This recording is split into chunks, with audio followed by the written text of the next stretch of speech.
skip to you.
Good afternoon, ladies and gentlemen.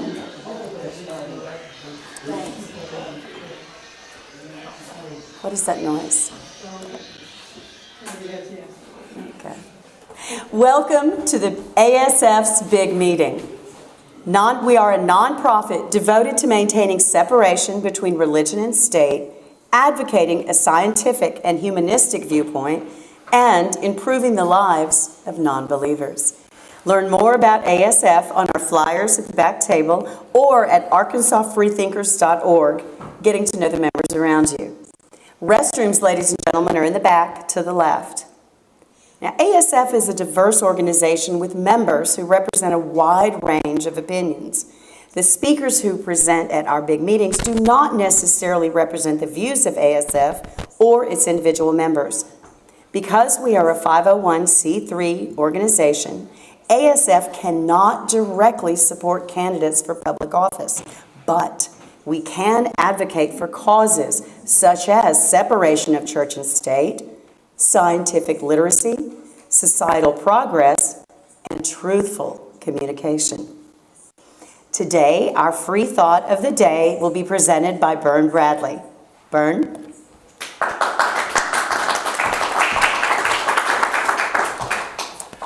I promise you this was not planned. I know Lisa, but we didn't talk about this ahead of time.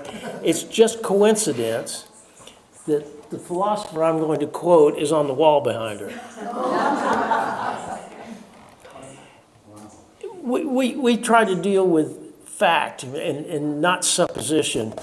And my quote today from Mark Twain is, "Supposing is good, but finding out is better." Should I go ahead and do the skeptical sidebar while I'm here? Yes. Today's skeptical sidebar comes from Silent Spring Revolution. If any of you have read a book by Douglas Brinkley, he's very thorough. And he decided to write on conservation, and this is the third book he's written on conservation, and he considers it all one work. The first one's on Theodore Roosevelt, the second one's on Franklin Roosevelt, and this is on John F. Kennedy, Rachel Carson, Lyndon Johnson, Richard Nixon, and the Great Environmental Awakening.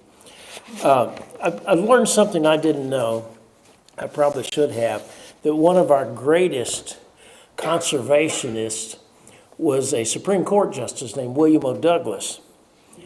Was a big advocate for conservation, and when the Washington Post took an editorial opinion that a road should be built along what was a canal previously used to ship things into Washington, D.C., he was against it and challenged them to come with him on a hike. And they took a long hike along this canal, and after it was over and after he explained how many bird species there were and how many of this and how many of that, and that the highway would destroy most of that, the Washington Post changed their editorial stance on the road.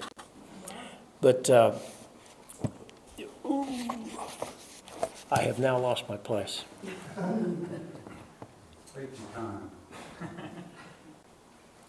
Rachel Carson, though, if you don't know, wrote the book Silent Spring, which really kick-started the environmental movement. She was almost single-handedly responsible for getting DDT banned.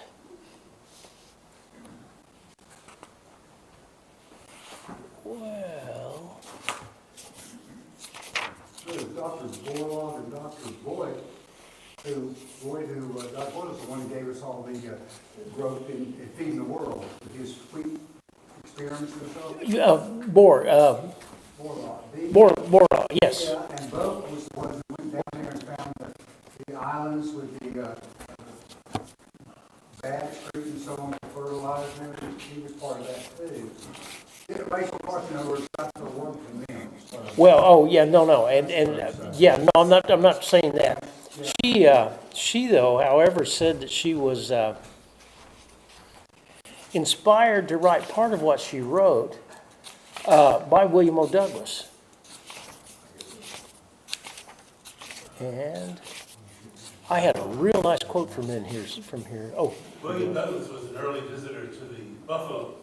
yes, yes. Even before it started. That's mentioned in here. Yeah. Okay. This is a quote from Supreme Court Justice William O. Douglas.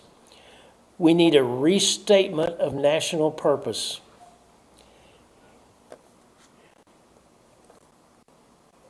I'm sorry, this is supposed to be the skeptical sidebar. And the point was, we were told for decades that nothing was wrong with DDT. Told for decades that nothing was wrong with a lot of the pesticides we have. We were told for decades upon decades that lead and gasoline was not harming anyone when the companies knew they were. The companies knew, and they knew because people in their factories were getting sick. So they knew.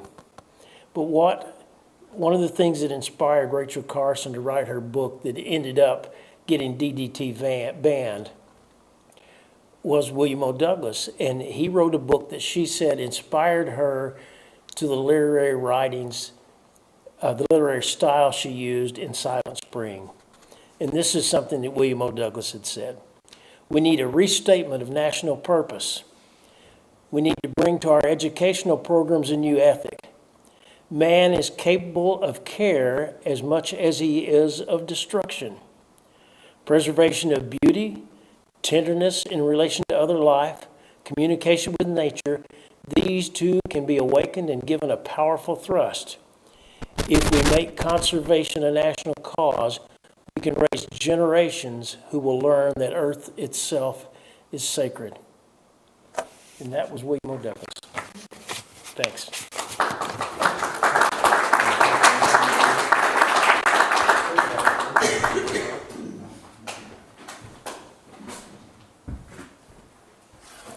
Thank you, Vern. Sixth period is Lisa Childers' standard answer to the question, when exactly did you leave teaching? In March of 2023, after witnessing years of disturbing changes in the teaching of English as a subject, the local high school teacher walked out of the classroom and never returned. Her answer to why is a story of blundering censorship, agenda-driven harassment, and the deliberate dumbing down of the English curriculum that made national news even for the Arkansas Learns Act. Within less than a decade, authoritarianism and extreme capitalism have reshaped even the smallest details of public education. Simple solutions are ignored while consultants pocket taxpayer dollars. With Lisa as our guide, we'll learn from an insider about the demands and expectations placed on teachers in a state where collective bargaining is banned and free thinking is in very short supply. After a stint in the Air Force and a career in technical marketing in Virginia, Lisa Childers returned to her home state and taught in the public school system for 15 years. She has a BA in English from George Mason University and both a Master of Education in Secondary English and as an education specialist in reading, the science of reading, from UALR. She is certified to teach the 4 core middle school subjects, English 9 through 12 and Gifted and Talented 9 through 12. It is with great elation I introduce Lisa Childers.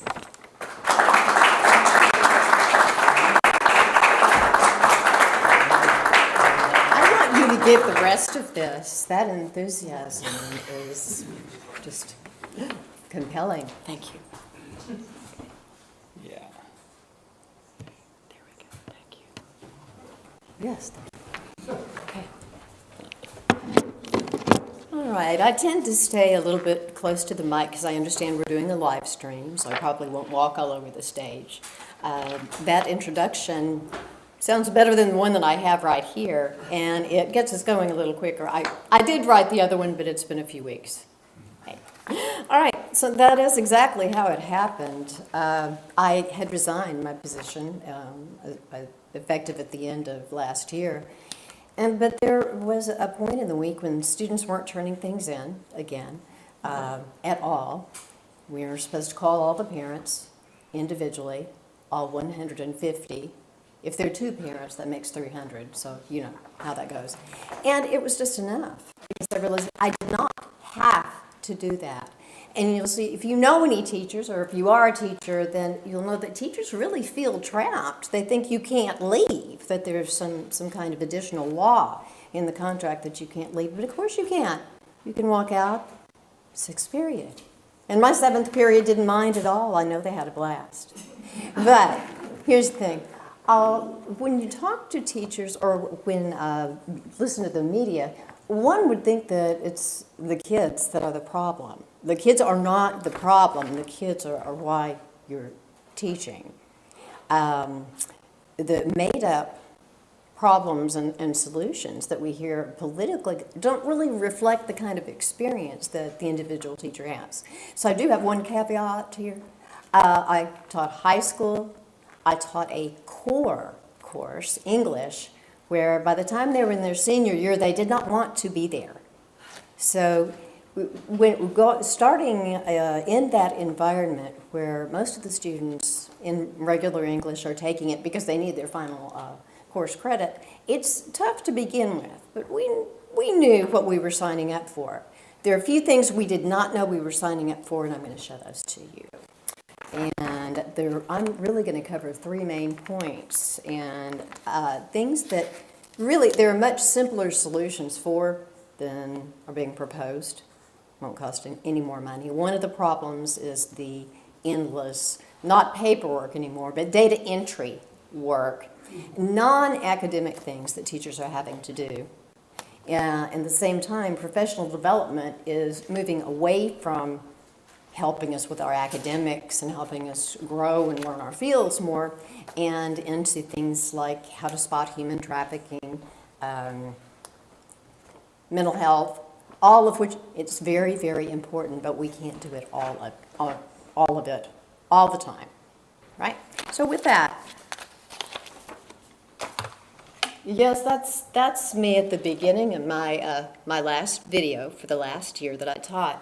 And what you're seeing behind me, says 4 behavior questions and 4 respect questions. That was the second thing that we did each day. We reviewed those things because that was our discipline. If you can read that, it says, what are you doing? What are you supposed to be doing? Are you doing it? What are you going to do about it? And if I've done it before, you say, what is going to happen if you break our social contract again? Hold that thought on social contract. What level of student do you think we might be speaking to? What would that be appropriate for? Yes, I was about to say, how would you feel if you were spoken to in that way? How would you feel if you're 18? You're suddenly an adult, and someone walks up to you and you know they've got those 4 questions they're going to ask you. What are you going to do? Well, that's where we are now in certain schools. This actually comes from a program called Capturing Kids' Hearts. Capturing kids' hearts. And yes, you do have to capture their hearts and their enthusiasm and their intellect. but not by coming up to them, in my opinion, and asking them that. They already know what they're doing. They're on the phone is what it is. All right. And respect questions. I would say that overall, there's nothing wrong with this. How are you talking to me, him, her? How are you supposed to be talking to them? Were you doing it? Were you doing this? And so on. But imagine, how many times did you have to go through this with a person and at what level? Maybe second grade? Once? Something like that. This is the next slide, so it's okay. All right. So I wanted to give you an idea of what kind of discipline tools we have at our disposal, and then I'll show you a form later. Right? And there are more slides than there need to be. I tend to go through points a little quickly, and I don't know if it's protocol to raise your hand during the discussion or not. I certainly don't mind. It really is. We're thinkers, we can do anything. We'll do Q&A at the end. Okay, at the end, okay, so if we're going to hold questions, I suppose that's fine. All right, opinions on education. Of course, everybody has one. I'm not going to read these to you. You've had time to do it. But most of us think that teaching and being an educator is more than just giving out simple material, all right, and having people repeat actions. That isn't necessarily true. It depends on what you're teaching, doesn't it?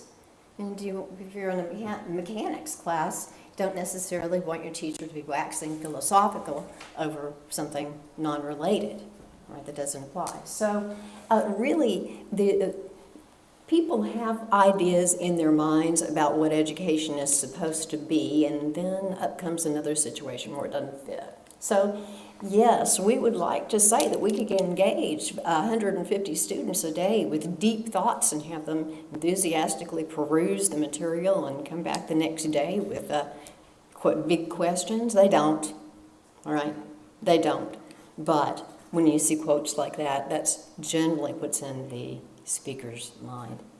What's the purpose of industrial education? Now this is Mencken, as you can see. It gets a little bit toward the way things really are now. We have moved toward what was called industrial education and is now called career and technical education.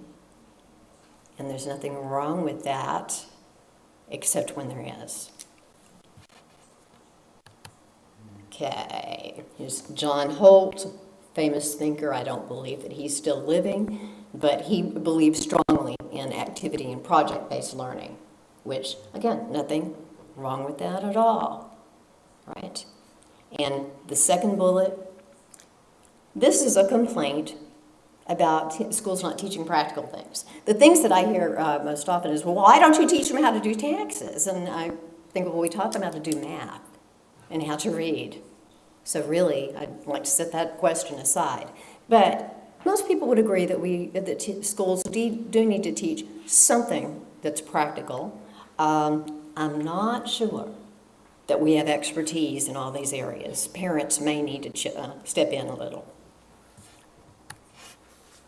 Now, if you're familiar with our Secretary of Education, he came from Florida. He brought the same policies, and his response to years of surveys and complaints and folks stating that, why are you teaching the novel to somebody who's going to be a welder? And why are they going to need to know this and that? What are you doing for the kids who are going to go to work? Well, they'll say, oh, we're only doing what you wanted. And so with LEARNS, a big focus of that was, you've had from another presentation, is career and technical education, and not much emphasis on impractical studies like theme, the big questions, all the things that the English majors like to talk about and the welders want to sleep through. But here's what he says: education is the key to the future, creating opportunity for all, etc. Nothing with which one can argue. So today, things I'm going to talk about, schedule for a teacher. You may not know it, because we don't want to talk about it when we come home at all. Right? So what do? Then the expectations, which you probably don't know, because we don't want to talk about it, but I'm going to show you a list without reading it to you because we'd be here all day. But expectations from everyone, administrators, parents, students, of course. Why didn't you do it this way? Because there's always another way to do something, always, okay? Another way. Oh, and from the students, where's my grade? It's been 10 minutes, where's my grade? It's in the computer, where's my grade? 24/7 grade book, right? We'll talk about that. And then finally, hidden agendas. That's a harsh term, it's a strong term, but this has been coming for years. What culminated in LEARNs and career and technical education and really, I think, a lack of balance in that is an act called the Perkins 5, which was renewed by Trump in 2018. So this has been coming for years. We weren't really surprised. And I bet if we talk about it, I figured it out, and you can get gaslighted into silence, confusion, and either you leave or you're very quiet for the rest of your career. Okay, so briefly, this is a schedule. Now, teachers are paid from $7.40 to $3.50. That's all they're paid for. And did you know, some people think that teachers get vacation. They don't. They're paid for when they work. They're contract workers. So those other 3 months, no, not unless it's professional development that you have to be there for. So if anyone was under the impression that teachers had paid vacation, please let that forever be at rest. But if you take a look at just this schedule, there's 6 minutes between classes. The teacher's out in the hall at the same time answering questions, at the same time somehow a clone is doing data entry for the discipline infractions, for attendance, which you forgot to take in the first 10 minutes. And, by the first period, pretty much everything is hosed schedule-wise. But this is a kind of thing that a typical subject area teacher would have. Maybe the first period would be on level. On level in English is not the on level that you think it is, right? Periods aren't mandatory. Capitalization is rare. You've seen it. I don't need to go through. Facebook posts are generally what a typical regular English paper might look like once a student has figured out that that is what you will accept, because they'll do better if you can make them. All right, but what I want to go on to is you might have 2 classes of on level, and then you look and see co-taught. That's a term for a mixed class where you'll have special education students and students who are not diagnosed as special ed but may be a little bit lower than above average. Right? One never knows. Well, and they'll have the stray person who's taking AP Music Theory and just did not want to take another AP English class but really belongs there. And with a co-taught class, the co-part comes in having a second teacher in the room who is certified for special education. It sounds great. It can be. And like everything, when it isn't great, then it's because they've packed 35 people into the room, 5 of whom have severe disabilities that no one knew about, and they're in 12th grade, right? And then we have the very bright students we're supposed to teach to, and then the middle. So you know how that goes. But what I really wanted to emphasize with this was the pace.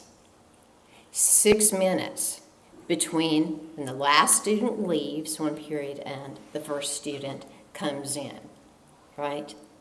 Think about it, measure 6 minutes and see what you can do in 6 minutes. It's not as much as you would think. And I'll tell you one thing aside on this presentation, it was really hard to not include everything that had made me mad for the past 15 years. So I think I've got it down to at least the 3 topics, but time, scheduling, that's the major, because just about everything comes from that. Okay, I'm going to just tell you a couple of things about that process of data entry. At the same time, the teacher's out in the hall, you're monitoring the door with one eye, the other one. And for the first 10 minutes of class, you have a stream of people coming in. This is not because an individual teacher isn't enforcing lateness rules, it's because it's a school culture. On the other hand, a school culture that goes from being loose, tolerant, friendly, oh, hey, I know you got held up in the hallway or something. Schools don't do anything in steps, they do it in extremes. So you may be thinking right away of a few suburban schools that are basically gulags, and the students do come to class on time. I can't tell you if they learn anything. But the typical thing is, if you take a look at the rules, and I don't understand the capitalization, and I didn't do it. It comes from the handbook. I don't own this. I don't get it. But if you look at the numbers, how would you keep track of that? Because the teacher keeps track of that. Attendance doesn't keep track of that. All right? So I don't know if it's their 7th, their 8th, or their 9th and a half tardy, and I didn't care by the last year. Another item that adds to the difficulty in pacing and continuity is a technique called chunking lessons. It really was meant for lower level students or for tutoring students who are having issues.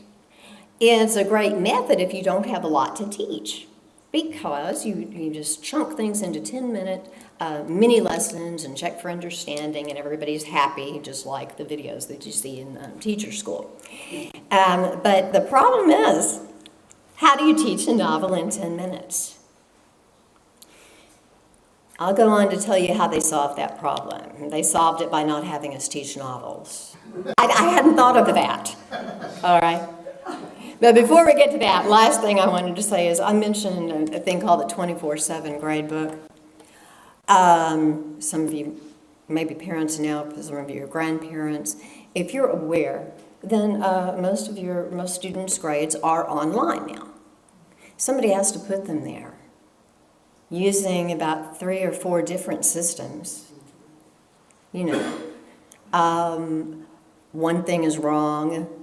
Well, when one thing is wrong, everything is wrong. But in the meantime, you really can't grade an essay now the way an essay should be graded, because there is no time.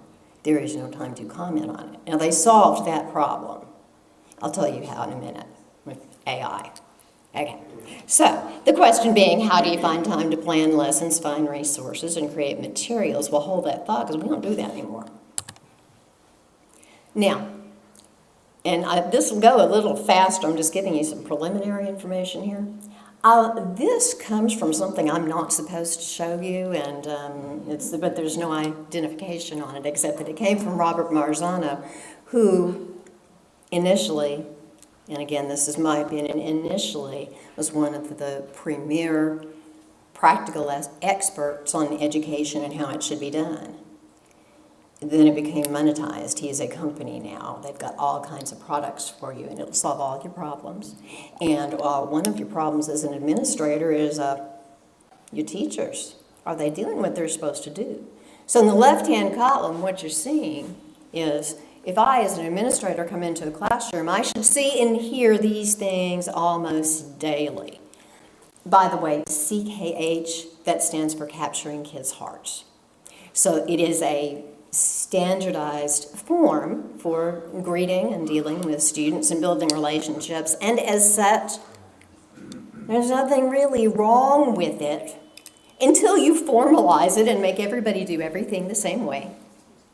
And there's students who don't want to shake hands with you, ever. And there's students who won't learn your name. There are students who see social contract and start rolling their eyes. I'll tell you why in a second. So this is actually from administration. And so what we were mandated to do was greet each student by name and shake hands. The social contract has to do with the first few days of school, the class getting together and deciding how it's going to behave and what the punishments will be for misbehavior. They do this every year. First grade, second grade, all the way through 12th grade. They do it for every class every year. The first week of school, yes. Yes, they do. It's hard by 12th grade to come up with anything that's unique, and as a matter of fact, I just kind of gave it to them and said, y'all agree with this? All right, well, good, I'm glad. And if they hadn't, I wouldn't have paid attention, but I'm not there anymore. Okay, social contract. Oh, the 4 questions.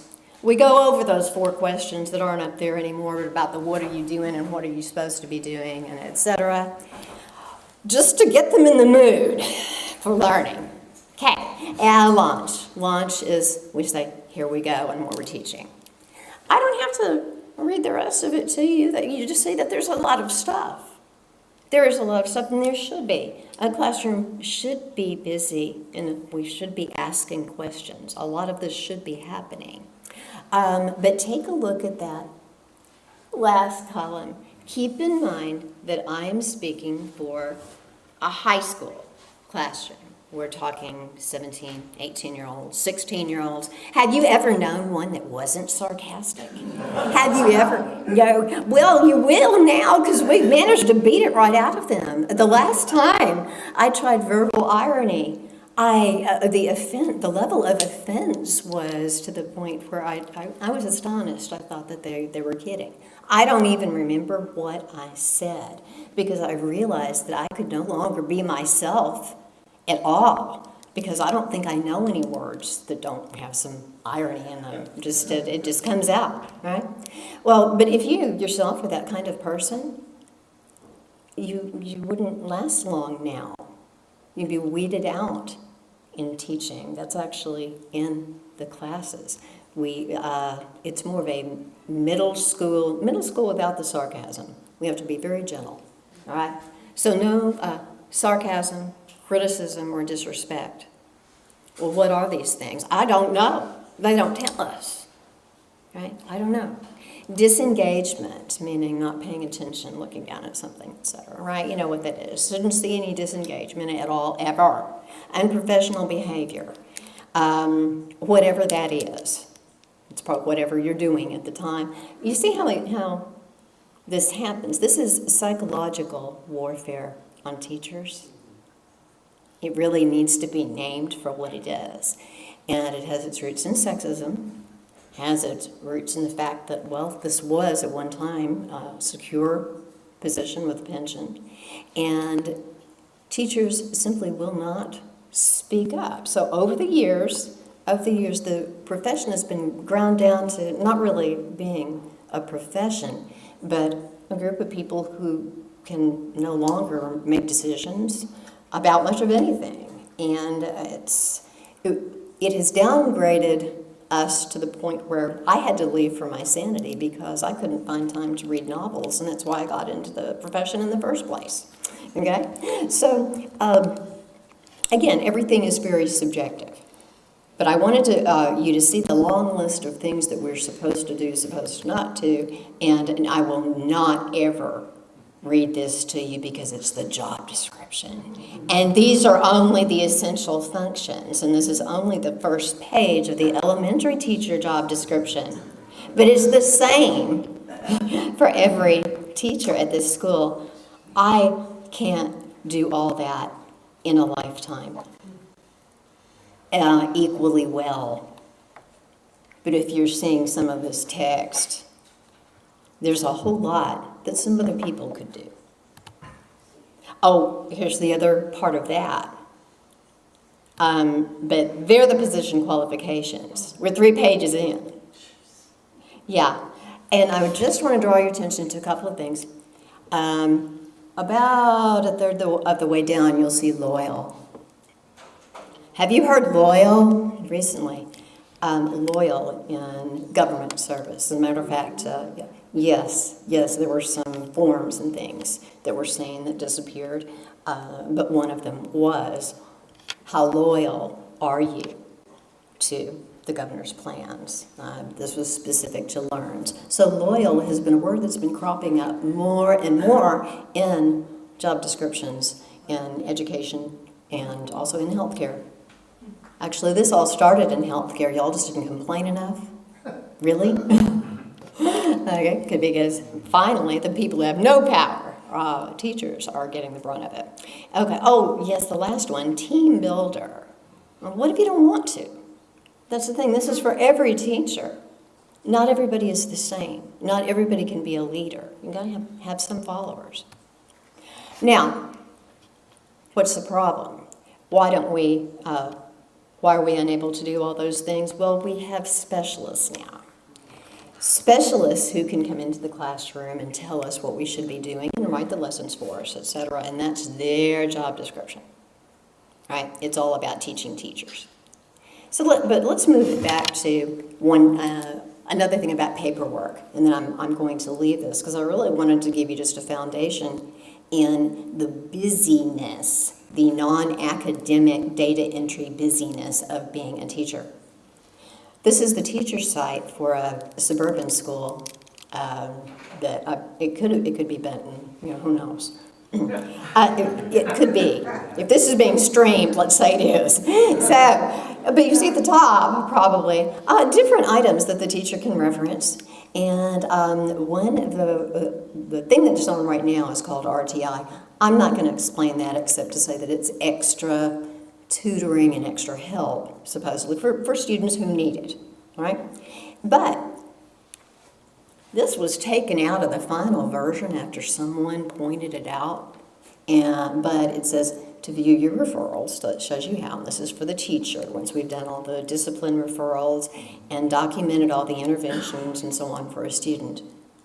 It says, refer failing students a minimum of 3 times before a student is eligible to fail a course. No, we could not fail them.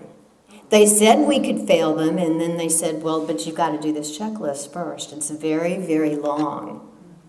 No, I got an award. The only award I ever got was I had no students fail at the end of 1 year. And many of them had IQs of 80 and 90 and 100, and they were struggling. So I thought I must be a pretty good teacher. They did ask me how I did that.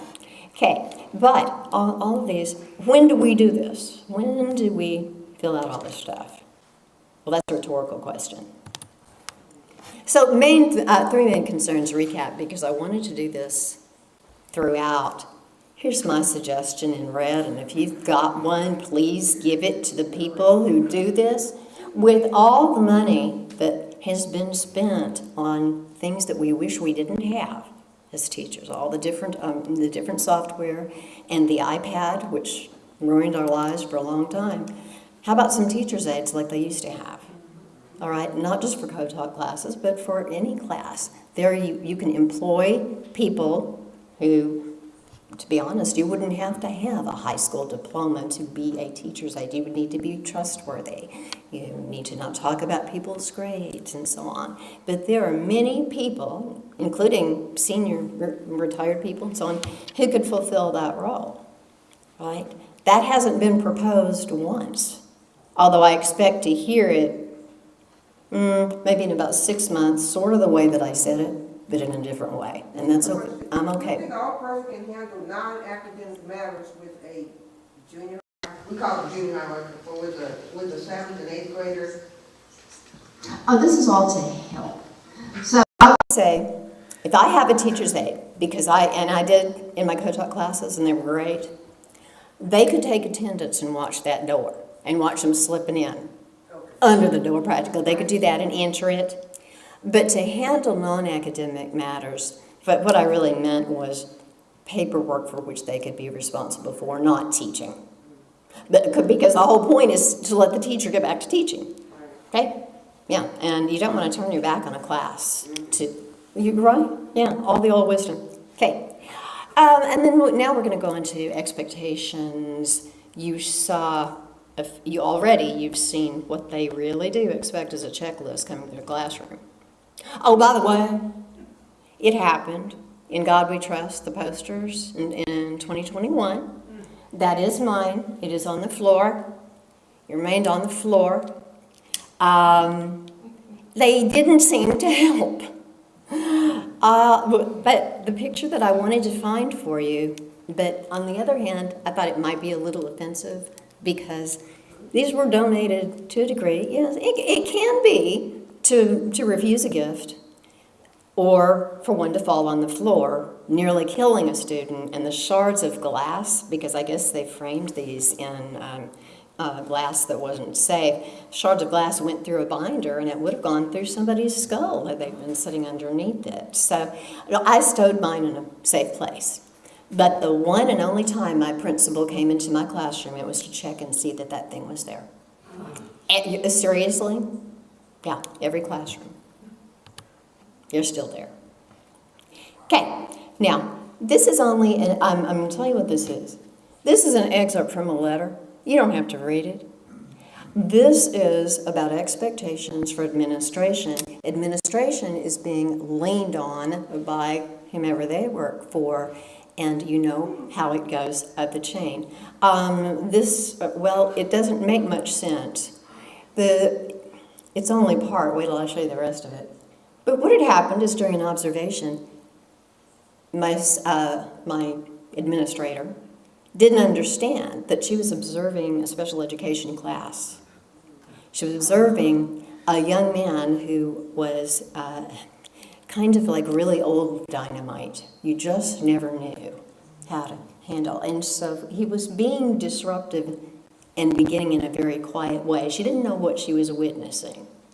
And that's the problem, is that when we have an administrative layer that doesn't teach, isn't in the classroom, and has a million other responsibilities, they don't know what's happening with us, and certainly how to support us. I wasn't teaching writing, so I truly don't understand and never have what she was talking about there. Okay. Now, you can peruse this, but let me tell you about 2020, or 2019 and 2020, just a little bit. How many students do you think really attended virtual sessions? So you know they didn't. Some of them may have been in your house.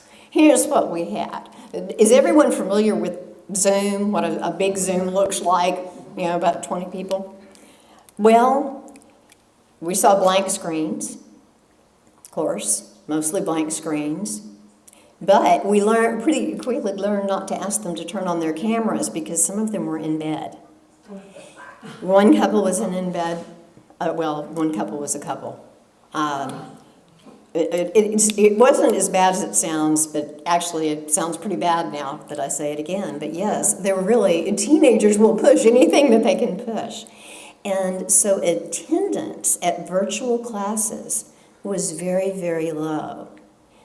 The children can't teach themselves anyway, and I want to bring up the point of special education again, now. Special education students can't get their hours virtually. They already have issues with attention. I mean, this is common sense. So we had a very, very bad year.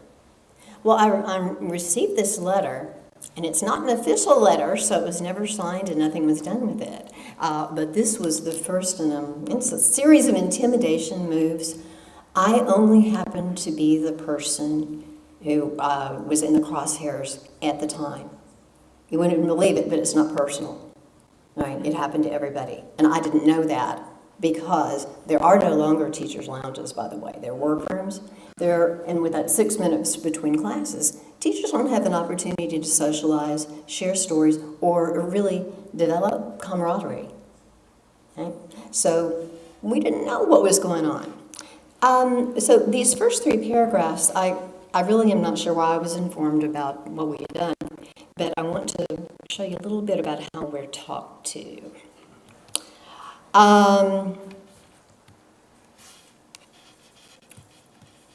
Okay. The paragraph that I really want to show you.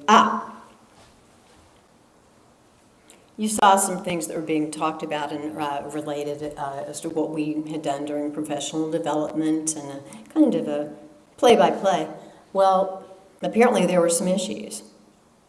And I didn't have compassion for my students. And I'm not sure how that was gleaned because I had been up till 4 a.m. that morning. But I didn't say that because you don't say that. You just do it. I'd been up to 4 in the morning to make sure all their grades were updated. But the reason that so many had zeros was they had turned in nothing, ever.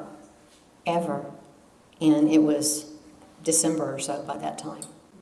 Plus, we had a lot of cheating on semester tests. The Google form glitch. Yeah. Okay. And so I was at the end of my rope, and I really wanted some help, and this is what I got. But I didn't do it because it wasn't on letterhead, it wasn't official, and at the time it was still illegal because we still had a fair dismissal act. We don't have one anymore. So I just said, can I please take this and fix it up? And I realized this is being live streamed. I was not going to show away my names and stuff, but I guess I can't do anything about that now, except maybe go back again. Okay, so recap. I mean, if anyone has ideas on what practically in a community could be done to take that data entry and security guard role, meaning basically police, why are you out of the room, so off of teachers, please give it to somebody who's still in teaching, okay? Because they need it. This is practical, and I think it would help a community. All right, shoot. I would hesitate to ask for anybody to volunteer for this, though. Okay, just a minute, let me get back to here. Yeah, okay. Expectations of, why didn't you do it this way, or the 100 other ways you could have done it, and then also with students, where's my grade? This is a systemic problem. I don't have an answer. But here's what I can tell you is that the pandemic tested all leaders, and they were not expecting it, and it was at a time when a whole lot of people had been promoted, perhaps beyond the level of their competence, as they used to say. And then there are plenty of competent people, but the incompetent tend to be a little louder. All right? But all I can say is we have a weak layer of leadership, and it's not the teachers. And someone needs to look at that, other than I. Political agendas, we're going to talk about that now. Okay, I know this is tiny. All I wanted to say is look up Perkins 5 and see what it says, and you'll understand LEARNS. And the Saline County Career Center and the various other career centers that are actively and desperately recruiting students as early as 9th grade, bussing them down and asking them what they want to do with their lives. And one of my seniors came back and said, they didn't say anything. They wouldn't talk. And I said, they're in 9th grade. They're in 9th grade. They don't know if they want to weld or be a CNA or all the careers available at the career centers. And they are important. They're really being emphasized right now. And I finally figured that out, and that it really was going to happen long before LEARNS was ever mentioned when the whole censorship thing happened, which is really the thing that I am most proud of. All right.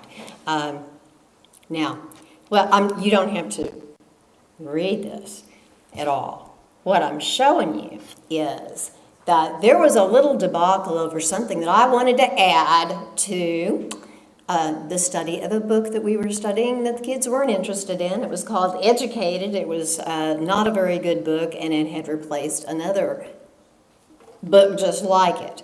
And the reason that we picked that book was it was the only one we could find. The superintendent of curriculum liked it, but it had some issues, and we'll talk about those in a minute.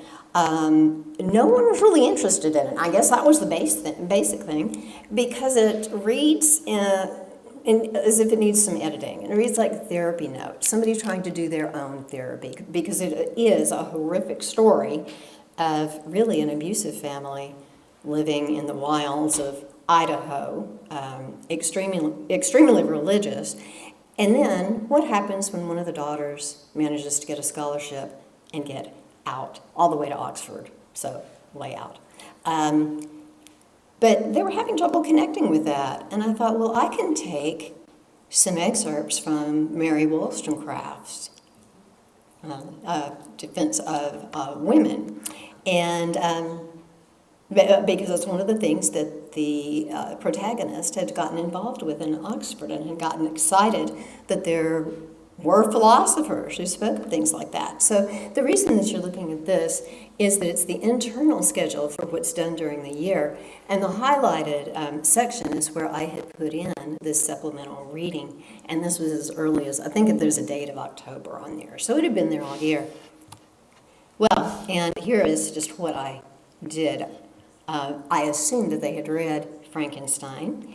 And again, this was, well, I forgot that they took my access off. Anyway, if you're familiar, then I had just taken some excerpts that talked about education, not so much about feminism, because we'd been told, by the way, we couldn't say feminism. And but I figured this was all right. It was about education. Well, here's what I got. This is a little small, and all that I wanted to show you, and I'll kind of walk up toward it, was from January, I guess about the 18th, through January 25th. My time at school was occupied answering questions from an administrator about why I wanted to do those little excerpts from Vindication of the Rights of Women, because it wasn't in the curriculum, and I just explained, well, it's extra reading and there's no lesson plan, and then it was on. And that's, if you've read the story in the Washington Post, that was the reason given by the district that I couldn't do it, that it wasn't in a lesson plan. I still don't know how to do a lesson plan on that when we weren't teaching that, which is what I explained. Here are expanded answers, and it's big.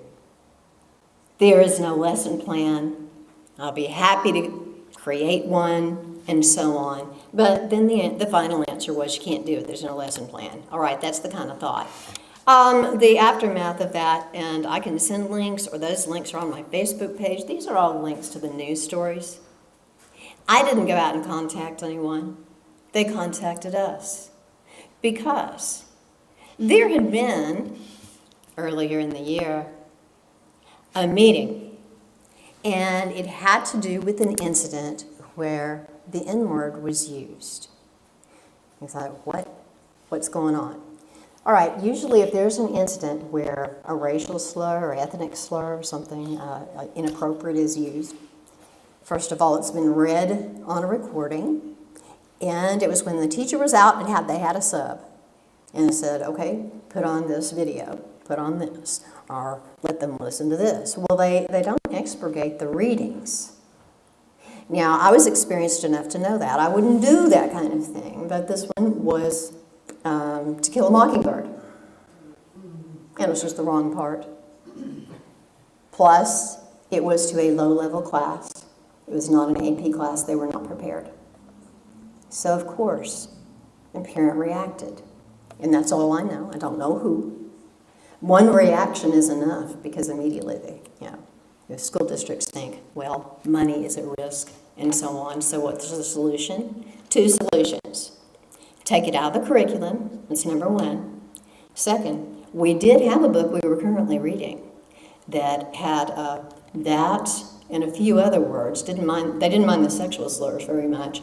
But one of our specialists went through and took a Sharpie to every incident of the F word and the N word in 210 books that were new. And it wasn't even a good book. It was a science fiction book that I didn't like to teach anyhow. But that is the one. That's the one that first got, I think, that it was KATV's attention. Then it went on to the Arkansas Times. That's when I was contacted by a reporter. And I just said what had happened. And the problem really is that we can't be creative because we can't respond to our students in literature with things they're interested in. Okay, now, so I've made a suggestion for the first one. I don't really have one for the second on expectations, except that perhaps somebody with a degree in organizational management, accompanied by a psychologist and a psychiatrist, and anyone who cares about people and know that one person can't possibly do all these things, they need to look at these expectations and take back control, or put more people in the classroom, which is more money. Now, on the political agendas, this is my opinion only, but I think that states that follow this Perkins 5 related agenda, which is learns in part, will be providing the unskilled labor for the rest of the states, right, for the rest of the U.S. So we've got Arkansas, we've got Florida, we've got a few others. When you see the term CTE, Career and Technical Education, I firmly believe in it. Not everyone is going to be a scholar, and some scholars shouldn't be scholars. But somebody needs to be or get the opportunity. One never knows. You never know what kind of student you have. Okay, and I did put that I used sources, but you can find sources everywhere. What I want to do now is kind of go back to, I'll say just go back to the first, which is me. And I'll open it up for Q&A because I really am not sure how much the public knows, and sometimes I think we're looking at in the wrong direction in criticizing learns, predicting what it's going to do, what's going to happen. Maybe we're looking too big. What can be done at an individual school? Because really, in this country, schools were designed to serve communities. And that has changed so much that the rural school isn't anything like the city school, and so much that we could do informally in my own school district that was tiny, we couldn't do in a suburban district. So I'm going to open it up to questions, comments, criticisms. And if everybody could just kind of raise your hand. Everyone gets a chance to talk, I can pass the microphone around to you. So, any questions? And I'm happy to open up any of those articles, I just have links. Evangelical fascists, what you're looking at here, this reminds me of George Seldes' book, 100 Years. Anyone familiar with George Seldes? Anybody familiar with George Seldes? I've got a loud mouth, I don't think I need a microphone. Huh? Yeah, it'll record me, so George Seldes was a journalist who wrote against these fascists. Right. Mussolini tried to murder him. He just escaped on a train before they poured castor oil down his throat like they were doing other citizens in Italy. And this is what's going on here. Sarah, that is a black shirt. Evangelical fascists, like the Catholic fascists of the 30s, that were doing the same thing. The same, in fact, that reminds me of the Catholic teaching there. That looks like some Jesuit crap to me. That's what you're posing that they're doing there. It looks like Jesuit stuff to me. Just repackage it. Yes. Come back to that. Lisa, I appreciate you sharing your thoughts here. Like you, I'm an Air Force veteran and a teacher. I wonder if you attempted, prior to walking out of the job, how much pushback did you attempt? Because when I was teaching at the same school, actually, I probably ran into you once or twice, I would push back on the no failure thing by simply refusing to comply. In the Air Force, they taught us there was a standard, and you meet the standard. And that's what I told my students, is you meet the standard, and if you don't, you will fail. And if administration ever challenged me on well, you have to report them so many times and they can't be allowed to fail, then my response to that would be, then you fail it. Because I'm putting in my grade book what they earned. And I'm just curious if you attempted any pushback like that, or if you were in a position where you felt like you couldn't and you just simply walked away. Well, I'm so meek and soft-spoken. But it didn't occur to me. No, actually, here's what happened. I don't think we have an understanding of how deeply sexist the whole institution is. Education wouldn't exist if women weren't willing to give up so much of our time. So, yes, I tried a lot of pushback. I tried the union, then I found out there wasn't one. It's an association, and it's one guy, one lawyer who is actually, I think he's working for the administration. There was nothing that I could do back when I thought it was personal. Nothing I could do then. We could have brought a group grievance, and I looked that up in the handbook. That you can do, but you have to get everybody to agree with you, and they don't know you because you don't have a lounge or opportunity to really talk because you know how our time was taken up. So I went through all the steps that there were. Promise. And I want to get back to what you said about the history repeating itself. The campuses of the new schools, middle school or high school, it looks like the Gulag. You can't really walk on campus anymore, but if you can see it, if you can get a Google shot, it honestly looks like Soviet-era Russia. And there's a phenomenon in architecture that I wasn't aware of, but it is fake-friendly spaces. And there's a better name for it, but fake spaces. It looks like this ledge is a place to sit down. And it looks like this wide shelf is a place where you could put chairs and talk. And there's plenty of room in the library, but there are no chairs to talk. That space is not for sitting. You don't see anyone around. And that adds to confusion, dissociation, all of you in mental health. You know, you're surrounded by an environment long enough that's just plain weird, you'll comply with anything. Right? So, good point.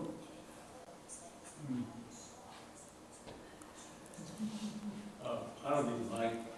Is it true that the social emotional learning strand has been removed or been changed in the LEARNS environment? Well, with LEARNS, I would believe anything because LEARNed itself, and I'm not taking what you say lightly, I know that they talked about taking or perhaps modifying it. I don't think they'll ever take it out, and I don't know the answer to your question. But if they take out social emotional learning, then that's going to cause another fight politically because that's a buzzword now. Now, how it's really implemented, well, that's it. You know, we had to teach something. But no, I'm not aware of that. That would eviscerate the act. Not that I'd have a problem with that. Okay. I expected some questions about censorship. Do you think that say if you're an administrator, it seems like the salary you earn as an administrator probably depends on how many layers are below you, right? And so by multiplying the number of layers below you, kind of like what universities are doing when they've got, a department of football safety or whatever, they create new departments and just create bureaucratic bloat, create more forms, more employees for the administrators to oversee. Mm-hmm. That makes them, overseeing a bureaucracy that's the size of a large corporation, which then qualifies them for a corporate level salary. Do you think that there's anything to that theory of mine, that an incentive for making things more complicated is that if you're managing something more complicated, you can demand a higher salary or run off the competition? If it did, but the schedules that used to exist, I don't know what they did with that salaries this year, but it was only a percentage, and everyone was paid the same based on education and experience. So you could have 1,000 people under you or 10, it wouldn't make any difference.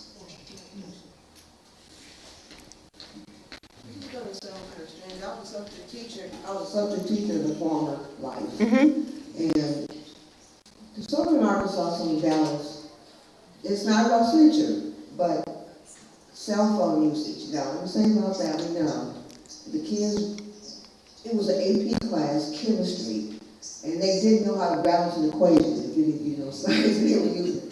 So the phone issue, I was in 8th second, it was written somewhere, one of these suburban, they're vaping in class, the girls were cheerleaders, and they kept doing this. And I smelled something, and what it was, they had their battle jackets on, and I said, what are you doing? I smell perfume. Do they vape in class, the phones, and then this generation I didn't grow up with, I grew up with earthquake drills, now they have I don't know if they do it at the high school, but it sounds like it's very sensitive now. And I've seen a boy dressed in a girl thing, but he asked me, because he said something, when I go to the principal, that was 9th grade. So all these issues today, what's realistic, and all we hear is censorship of Mark Twain and this, that, and the other. What's the reality of high school these days, day to day, with the phones and this and that? Not drug use, just inside the classroom. Okay, I can probably tell you briefly. The reality is that cell phone use and all the other things, that's the way that they show you who's in charge. And they know that they've been in charge for a very long time. And I'm talking about the students. And if it's not the students, then it's the parents. And I'm a parent of 4, and I love the parents. I have great ones, but they don't realize that, if you've ever had a teenager, your teenager was a liar, or your teenager's a liar now. They all do it. We all did it. And they push and push. And it's funny how the administrators, something about that title either makes them forget that or pretend to. The example that I gave, again, that kid was not a good kid. All right. The reality, yes, there are, depending on the size of the classroom and how much the teacher's paying attention, sure, you can vape in class because they look like flash drives and things like that. I didn't know that, they kept doing this. And they were trying you. Yeah, you were. I didn't know that. Yeah.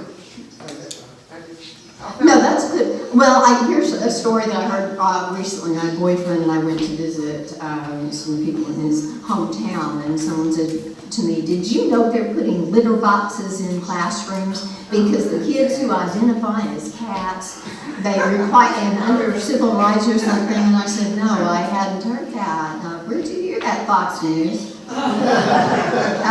Yeah, there are no cats, no furries, no litter boxes. It is not as bad as you might sometimes think. Where am I gonna? There. All right. It's not as bad as you sometimes think. Here's the problem: is the teacher can't do anything about it when it is, or you have to fill out 3 forms when it is that bad. It doesn't happen every day, but it needs to be solved really quickly. Right? And the answer is probably not to have the shop teacher make you a big paddle because you can't hit them. That's been suggested. No, you cannot hit the students. You can't even be sarcastic.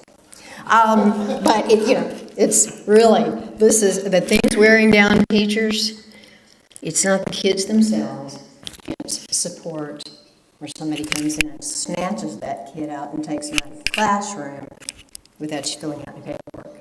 Okay.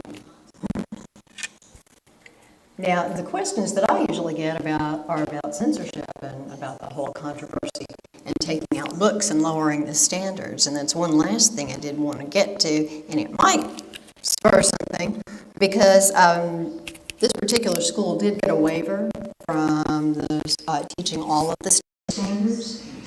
They're only teaching the technical standards for English. It makes it a little easier. It means that we don't teach content, we teach skills. So you might not have read a sentence that ever had semicolons in it, but we're going to give you a worksheet that has semicolons. Unfortunately, it's on the ACT and the SAT and all of that, but we wouldn't worry about that part. Okay, yes. You brought up SAT and ACT. I'm curious your feelings about a lot of the standardized tests. I am a teacher, I teach high school, and there is a new test that is now developed for Arkansas that and the school that I work at, we practice the test. We don't just let them kids have it in the spring to get them prepared for it. And I'm so glad we did, because this brand new test for us, we did. It was horrid. It's called Atlas, and these kids have to jump through numerous hoops just to do the practice test. A lot of what came up, because I talked to teachers in other schools that are all experiencing this problem, I'm curious your thoughts. If you think this and this new test, incorporated with the LEARNS Act, is something set up specifically to deliberately make public schools look bad. Because our scores are dropping. The kids, they try these tests and they shut down. This is too much trouble, so we're not going to worry about it. And then in turn, our scores for our school, because schools get grades, our scores will drop. I'm curious your feelings about that, because private schools don't have to do any of these standardized tests. And in the long run, it's going to be an us versus them, public versus non-public. Let me ask you a question about Atlas. Are they following the no accommodation rule? There are numerous accommodations. There are accommodations. There are hundreds, and more so than we've ever experienced with any of the other tests that we've done. Yeah. What I was asking her about was, there are tests that have to be given in English. There are tests that can't be read to students. There are fewer and fewer all the time. I was wondering about they do give accommodations if they don't speak English. Yes, these are all electronic, but they have the students on their own personal computers, because we're a one-to-one district. Each kid has their own computer, and then they had to jump through in this practice test, do this, but before you could go to the next step, you had to make sure this was done. Just getting started took about 30 minutes. No standardized test should take 30 minutes just to get in to be able to do the practice. I'm with you on that. And are those Chromebooks, by the way? Yeah. Okay, because it's worse with iPads. Okay. iPads talk to nothing. All right. Yes, I think that, that's certainly going to be part of it. It's going to make Arkansas look terrible. I really wish we'd had people of courage. I'm not one of them. I don't have the influence. I don't think that I have the courage to come up and say, hey, Senator, whoever, would you please run through this? Let's watch you. And you can make a YouTube instructional video for my students, perhaps. So that'd be a great campaign. Yeah. See, all these ideas. So, but yes, I think that it was probably, that may have been part of it, but I'm just going with that because it doesn't matter right now. The second thing, the technology, you touched on that. The technology is horrendous. It's all different, and the students can't use it. Your kids don't know how to use computers. We used to think they did. Your kids know how to use apps. They know how to tap on the phone, and that is all they know how to do. And it is not their fault. How could they do all these things? They can't think of task to task. Every 40 minutes a different task. So while there are many students I didn't have one bit of sympathy for myself, that's a nightmare even, because I'm used to DOS and the command line, and it's that bad. So too much verbiage, that's going to be a nightmare.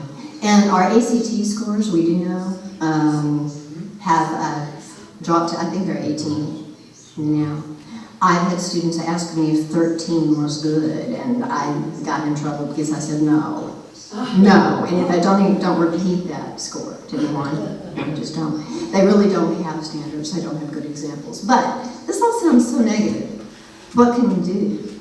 Well, people like you all, people in the community, need to have the information directly from classrooms, from teachers, not about what we think something's going to do, what effect LEARNS is going to have, because I don't know. Because what direction LEARNS picks for its path of destruction the first time around, who knows? It's like a tornado. So it just depends on the schools. But what can schools do to support the people who are supposed to be delivering the product, and also at the same time, would I help identify the people who aren't able to do it and who shouldn't be there, because there's deadwood in every organization. So I suggested getting help with data entry on standardized testing, Well, there's an Arkansas version of the ACT. The counselors swear it's not easy, that it isn't any easier, but we've had our suspicion for years. And the movement is away from the college board. Well, because we may not send that many people to college. Yes, I assume. Any others that can answer? Yes. I understand the importance of teaching children's skills, but there's also an importance of teaching certain cultural literacy. That is, there are certain references that people have to get used to. I mean, you have to know what it means. And when we, you know, the older people like me, when we were in school, that was part and parcel of what we learned.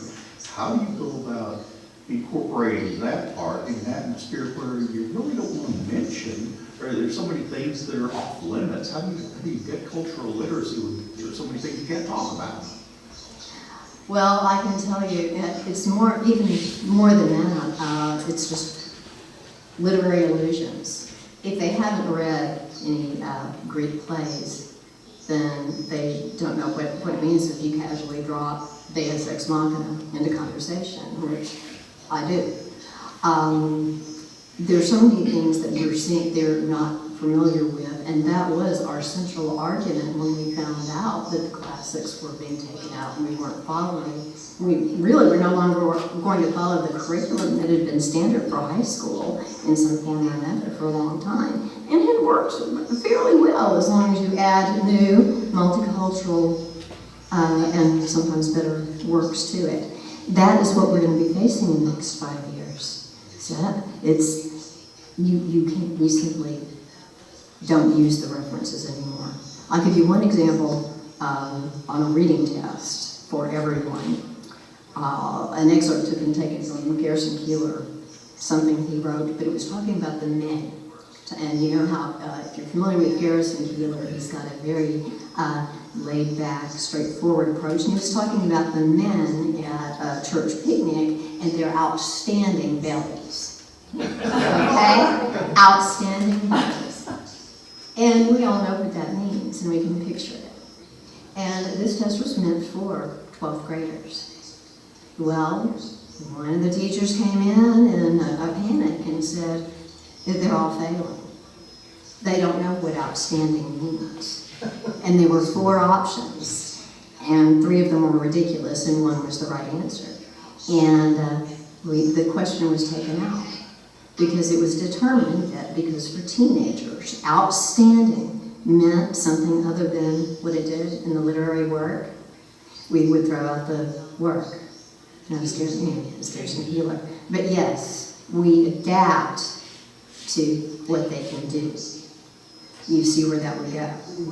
And that's why you get the behaviors you were referring to earlier about the phones. And that's just all they can think of to tick you off at the moment sometimes. They'll find something else if you take the phones. That it's just a normal response. You know, it's bad behavior, but a normal response to a chaotic situation where really there isn't a consensus on what's important. Right? And that was our big problem with taking out classics, is that you can't teach theme and you can't teach big concepts with a worksheet without linking them to something else. And that goes back to my Mary Wollstonecraft debacle, which now I got a call from a reporter in Japan. But he was disappointed. He was trying to do an article on the strength of the American education system, and particularly in the South. And I know that he was educated, but I'm not sure he knew where he was calling. But we did have a Zoom interview, and the thing that I remember the most was when I told him that in large schools, administrators don't necessarily have expertise or a degree or certification for the teachers they're administering to, and he just turned around and said, "That's stupid." I wasn't used to that. He was a very, very formal young man. But that's where we are. And my suggestion in future discussions of education, and you all, the free thinkers, are well equipped. Number one, we're pretty smart, we're pretty educated. we're familiar with discourse, logical fallacies, can turn the discussion away from the unsolvable because it's a great big smoke and mirrors distractor from what's really going on. It's easy to go after education. We won't fight back. But if you keep on in the community raising the specific issues, like how can my teacher get grades back when there's no time built in to do that number of grades? Simple things. If teachers say it, it sounds like complaining. And gaslighting as a term is overused, but if you know them and you know how they do, anything you say will be turned around and used against you and then taken over and made to be a point of celebration, as we saw in the Jacob Oliver quote earlier. Right? I am available for any questions, input, so on. My expertise is limited to what actually happened and what actually happened to me and Vern. Yes. Give us a few examples of books that were censored or removed. Easily. I don't even need a slide. I wish I had the picture, and I was glad to be a part of this. But the book Educated, it is about 400-page piece, and if it had some editing, it wouldn't be bad. But Educated, it was a troubling book because there was a lot of abuse, just abuse and violence. And but there was one chapter where one of the characters, who ironically had just discovered, the protagonist had just discovered the civil rights movement. She'd been homeschooled, and used the N-word in a sentence, not as an epithet, but as a description of how she didn't know people talk that way. But because that word was present in the text, what I did was I just took masking tape, and so I wouldn't make a mistake, I just kind of put the pages together on the chapter and taped it, and we didn't read that one. And then we had to skip about 4 other chapters in that book as well. So Educated is one of them, but here it is, it's not a classic. So as far as classics go, To Kill a Mockingbird, yes, it was taken out because do you agree with me that the theme of that book, it's all about Boo Radley and leaving people alone? Am I wrong? Did I miss something somewhere? But there's so much emphasis on certain sections of it. And we've always been able to handle offensive language by not reading it out loud. Okay? Well, that's if you're not the only student in the class. It's easy for the teachers. I've never, but you know what I'm saying. What did you think about Huckleberry Finn? That's what I was asking my freshman year. Oh, gotcha. She's been a little bit more sensitive and specific. But To Kill a Mockingbird, let's see, there was no contemporary biography of a young person could we do, but we also couldn't do Lord of the Flies. Can't do Lord of the Flies because it's gross. I'm quoting our literary specialist. She's very young. And it is gross. So the typical canon. Now, Huckleberry Finn, part of the reason that was removed, first of all, to be honest, the professional development that teachers get doesn't necessarily make them better at teaching what they teach. It makes them better at doing other things. And to teach Huckleberry Finn effectively, you really have to compartmentalize some of the awful things that are said that Huck Finn believes at that time. The whole place learns differently. You see the growth of the characters, but it takes real skill. And so we have to have students who are open-minded. So part of it, Vern, I felt like I had to give in to the culture and say that we are talking about not AP. We are talking about students who, if they can find something to exploit or complain about or not understand, it's more likely. And it wasn't getting through to them. We took out 1984. We took out 1984 because they could not read it, and I'm not kidding. I tried to make them. I read it to them. Wasn't it because it's boring? It wasn't. I read it in college. It was kind of boring. It read all is. the books. I didn't read Cliff Notes. No, well, that's okay. I think part of it is the teaching, and if it is taught well, then you take that big speech section in the center that's supposed to be boring, and you tell the students to put a paperclip on it, and you're not going to read it. And you skip that because it's not against the law to read part of a book or start at the back or something. But the students have to have a reason for what they're reading, and ideally you would have been prepared, because I think 1984 is a perfect novel to be reading now if it's first connected. But now we go back to the thing, Jerry, about background. If they don't have the cultural background to understand it in 12th grade, then I get them. And what we're going to talk about? What big ideas? Okay, here's a worksheet on dashes or something. Really, it's become skills-based, and I think that that's directly tied to CTE and Perkins 5, which are laudable, but it doesn't mean that it's all you do, And I started out in gifted education. I don't know what's happened to that.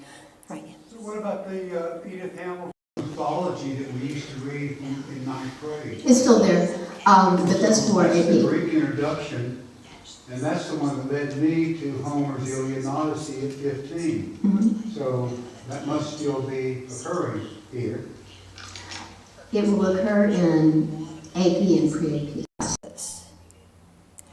In regular English classes that are not advanced, you won't have to worry about the Iliad or the Odyssey, or Edith Hamilton, or the text that we're used to introducing the big ideas, because they did talk about them so well. And that's my main concern, is that they don't have these questions implanted in them or think that they're even worth doing. Because remember, we're asking ninth graders what it is that they want to do in a technical career for the rest of their lives. You would have to read it on your own. Which one? In all of them. You said mythology was still being taught in the ninth grade. It's still being taught in advanced classes. Only in advanced class. In advanced classes, yes. Actually it's a resource. Now keep in mind that I can't speak for every single school, because I'll tell you, when I left the classroom abruptly, and then my daughter was starting her senior year this year, I moved her to Central. She was astonished at the rigor. She couldn't believe the course offerings as compared to the suburban school. They even have marine biology. So you may find today something that contradicts something that I've said, but I would be surprised, because the movement started in the outskirts, Saline County, elsewhere, and Central is holding out. Okay, is there anything else? I don't know exactly how much time I have, but When I was subbing a class, and the teacher leaves the notes, and it was like the one that it wasn't critical race theory, but it was an African American literature or something. It was an AP class. Mm-hmm. And when I went through some of the notes, this was before all this, maybe a few years back, maybe like 5 years ago, and it was not really critical thing, but it was more ideals, like when I took a political class, it's more the opinions of your professor, and you read a book. It was like that. And I was thinking, for an AP class, it had too many opinions. I thought it was more like literature. Like you're saying, ideas linking, but not ideology, but I saw that kind of in the teacher's notes. What do you think of that? Well, but I think without a context, all I can say is if the notes were, if she's anything like me, those were notes to spur discussion. Many things probably would not ever have been stated. I even had in her mind, well, what am I going to do if somebody asks one of these questions? Because we found, yes, teachers are encouraged to ask open-ended questions that'll make the student think, but they don't have a lot to think about necessarily. So That's just this teacher writing, in my opinion, notes in case a discussion happens. But that's, I'm glad you spoke to that, because any group of people, doctors, nurses, teachers, whoever, they're thought of as a collective, it seems. It's an automatic response. We think that a doctor's opinion, if it's bad, it represents all of those particular ones there, and all teachers represent what all public school teachers are doing. My mother, bless her, she was a teacher. She comes up with stuff, and it's usually from Fox News, but not always. And she didn't come up with the litter pan thing, but she's convinced that if I'd let my daughter go to Hendrix, she would have come back with, I don't know, all kinds of odd ideas. My mother's slightly conservative, but very old. There's no question. She is from another generation. So there is just a lot of misinformation because, of course, media will pick the most exciting cases to talk about, right? Thank you very much, Lisa. That was a great presentation. Well, thank you. Everybody give Lisa a big round of applause. After I go to And if anybody is interested in getting links to those news articles, it's on my Facebook page. We're Facebook friends, and I probably am with a lot of you.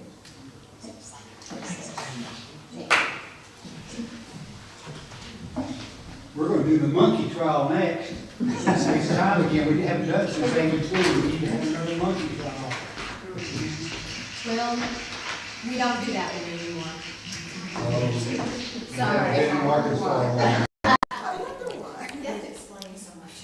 So if you appreciate this oasis of reason in the desert of Arkansas, please think about supporting the Arkansas Society of Freethinkers. We appreciate you coming today. I want to see you again next month. I want to see you at some of the events that we have in between. And some of those events include, oh, and by the way, I'm looking at the arfreethinkers.org website. I want to show you how easy this is. You can look this up, bookmark it on your phone, and keep it on the go.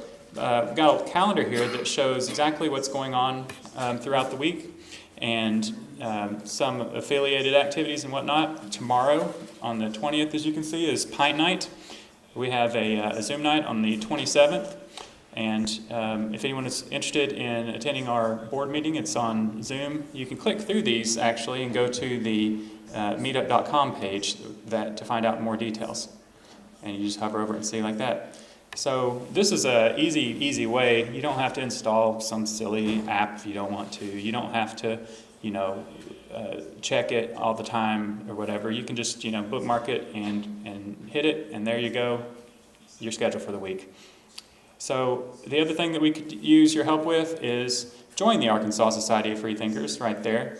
We're starting a fresh new year, and we need donations to keep the infrastructure running. We've got bills to pay, and we also like to help out the UU for helping us out with this space that we're enjoying right now, and really could use your support. And also, third way to support us, so you can show up, you can join, or you can volunteer. If you have any skill whatsoever, if you can do more than breathe, we need you. We need what you can do besides breathing. We need people who can help with technical things, people who can help with legal things, people who can write, people who can help greet people and recruit people on social media and meetup.com. We need people who can do all sorts of tasks, even setting the chairs out for our meetings. If you can do anything like that, anything at all, then we have an opportunity for you to get involved with your community, to get engaged with something, and to make that move in your life. So, with all that said, thank you everybody for attending, and feel free to stick around. We've got refreshments, and you can maybe pepper Lisa with even more questions. Pepper, that was the word. Yes. You can tell I did well in English. I used that metaphorically, didn't I? not simile-ishly. Thank you, everybody, and we'll see you next month.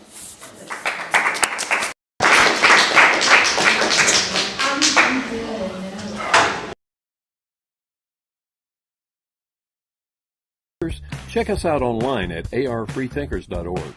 You can also find us on Meetup, Facebook, and on YouTube. At Arkansas Society of Freethinkers, people are accepted as human beings and are never threatened with eternal damnation. In a nutshell, a freethinker believes there are no imaginary gods whose dogma is sent to control the human race. Rather, we are all human beings responsible for our own actions and our own future. Check us out at any of the following online locations. Send us an email and let's talk. Or go to Meetup and join us at any of our regularly scheduled events. Let's get together and hope to see you soon.